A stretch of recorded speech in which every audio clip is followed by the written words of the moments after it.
It is my privilege now to enclose Part 21. In paragraph 7, you'll find that one of the secrets of success, one of the methods of organizing victory, one of the accomplishments of the master mind is to think big thoughts. In paragraph 8, you'll find that everything which we hold in our consciousness for any length of time becomes impressed upon our subconsciousness, and so becomes a pattern which the creative energy will wave into our life and environment. This is the secret of the wonderful power of prayer.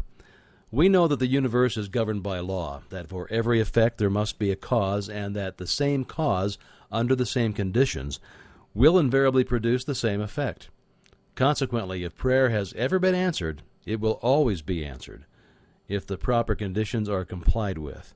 This must necessarily be true, otherwise the universe would be a chaos instead of a cosmos. The answer to prayer is therefore subject to law, and this law is definite, exact, and scientific, just as are the laws governing gravitation and electricity. An understanding of this law takes the foundation of Christianity out of the realm of superstition and credulity and places it upon the firm rock of scientific understanding. But unfortunately, there are comparatively few persons who know how to pray. They understand that there are laws governing electricity, mathematics, and chemistry, but for some inexplicable reason, it never seems to occur to them that there also are spiritual laws, and that these laws are also definite, scientific, exact, and they operate with immutable precision. So here's Part 21. The real secret of power is consciousness of power. The universal mind is unconditional. Therefore, the more conscious we become of our unity with this mind, the less conscious we shall become of conditions and limitations, and as we become emancipated or freed from conditions, we come into a realization of the unconditional that we have become free. As soon as we become conscious of the inexhaustible power in the world within, we begin to draw on this power and apply and develop the greater possibilities which this discernment has realized, because whatever we become conscious of is invariably manifested in the objective world, is brought forth into tangible expression. This is because the infinite mind, which is the source from which all things proceed, is one and indivisible, and each individual is a channel whereby this energy that is eternal is being manifested. Our ability to think is our ability to act upon this universal substance, and what we think is what is created or produced in the objective world.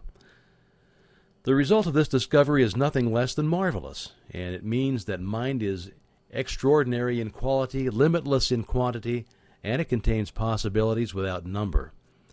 To become conscious of this power is to become a live wire. It has the same effect as placing an ordinary wire in contact with a wire that is charged. The universal is the live wire. It carries power sufficient to meet every situation which might arise in the life of every individual.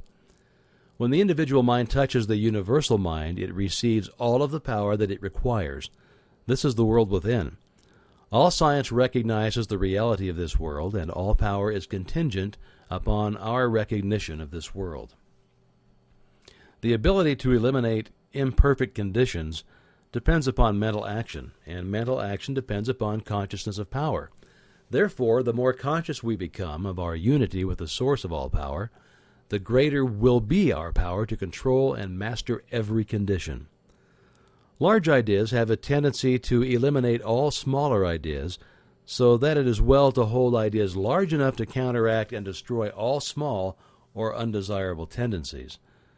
This will remove innumerable petty and annoying obstacles from your path. You also become conscious of a larger world of thought, thereby increasing your mental capacity as well as placing yourself in position to accomplish something of value. This is one of the secrets of success, one of the methods of organizing victory, one of the accomplishments of the master mind. He thinks big thoughts. The creative energies of mind find no more difficulty in handling large situations than in handling small ones. Mind is just as much present in the infinitely large as in the infinitely small. When we realize these facts concerning mind, we understand how we may bring ourselves any condition by creating the corresponding conditions in our consciousness, because everything which is held for any length of time in the consciousness eventually becomes impressed upon the subconscious, and thus becomes a pattern which the creative energy will wave into the life and environment of the individual. In this way, conditions are produced, and we find that our lives are simply the reflection of our own predominant thoughts, our mental attitude. We see then that the science of correct thinking is the one science, that it includes all other sciences.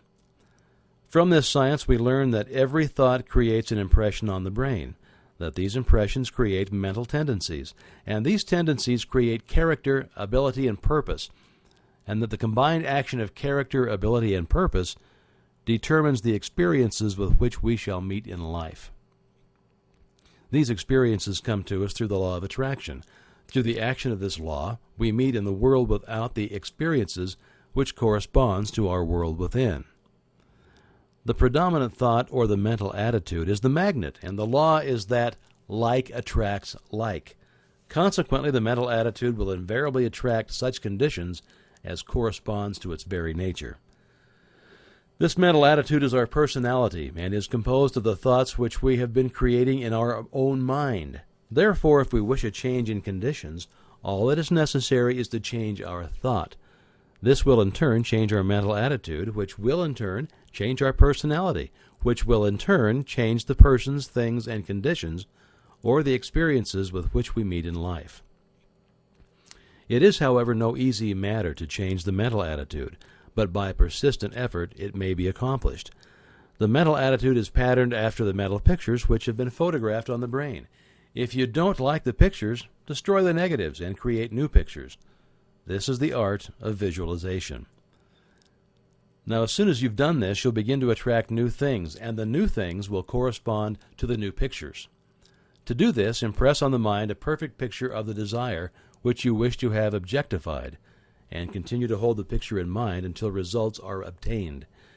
If the desire is one which requires determination, ability, talent, courage, power, or any other spiritual power, these are necessary essentials for your picture. Build them in. They are the vital part of the picture. They're the feeling which combines with thought and creates the irresistible magnetic power which draws the things you require to you. They give your picture life, and life means growth, and as soon as it belongs to grow, the result is practically assured. Do not hesitate to aspire to the highest possible attainments in anything you may undertake, for the mind forces are ever ready to lend themselves to a purposeful will in the effort to crystallize its highest aspirations into acts, accomplishments, and events. An illustration of how these mind forces operate is suggested by the method in which all of our habits are formed. We do a thing, then do it again and again and again, until it becomes easy and perhaps almost automatic. And the same rule applies in breaking any and all bad habits. We stop doing something and then avoid it again and again and again until we're free from it entirely. And if we fail now and then, we should by no means lose hope, for the law is absolute and invincible, and it gives us credit for every effort and every success, even though our efforts and successes are perhaps intermittent. There is no limit to what this law can do for you. Dare to believe in your own idea. Remember that nature is plastic to the ideal. Think of the ideal as an already accomplished fact. The real battle of life is one of ideas. It's being fought out by the few against the many. On the one side is the constructive and creative thought. On the other side, the destructive and negative thought. The creative thought is dominated by an ideal. The passive thought is dominated by appearances. On both sides are men of science, men of letters, and men of affairs. On the creative side are men who spend their time in laboratories or over microscopes and telescopes, side by side with the men who dominate the commercial, political, and scientific world. On the negative side are men who spend their time investigating law and precedent, men who mistake theology for religion, statesmen who mistake might for right, and all the millions who seem to prefer precedence to progress, who are eternally looking backward instead of forward, who see only the world without but know nothing of the world within. In the last analysis, there are but these two classes. All men will have to take their place on one side or the other. They will have to go forward or go back. There is no standing still in a world where all is motion. It is this attempt to stand still that gives sanction and force to arbitrary and unequal codes of law. That we are in a period of transition is evidenced by the unrest which is everywhere apparent. The complaint of humanity is as a roll of heaven's artillery, commencing with low and threatening notes and increasing until the sound is sent from cloud to cloud and the lightning splits the air and the earth.